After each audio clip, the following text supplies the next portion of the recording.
7 түрлі дәннен наурыз көже дайындаймыз. Қандай дәндер қолданғанымды астына жазып кететін боламын. Ең алдымен фасоль мен машымызды жақсылап жуып, 20 минут қайнатып аласыздар бөлек ыдыста. Өйткені бұның түсі қатты қоңырқай шығып, көжеміздің түсін бұзып жіберуі мүмкін.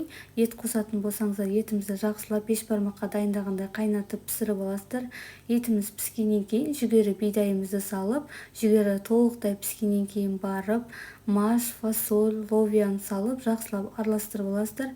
Осыларда толықтай піскеннен кейін жұмсарып, ең соңында күріш салатын боламыз. Осымен көжеміз дайын. Егер қою болып кетсе, үстінен қайнаған су құйсаңыздар болады. Айранымызды көжеміз толықтай суыған кейін қосатын боламыз. Әйтпесе іріп кетеді. Айранды жақсылап араластырып алыңыздар сұйық қып. Осымен көжеміз дайын. Өте керемет дәмді болып шықты. Сіздерге видео ұнаса лайк басып сақтап алыңыздар. Ас болсын.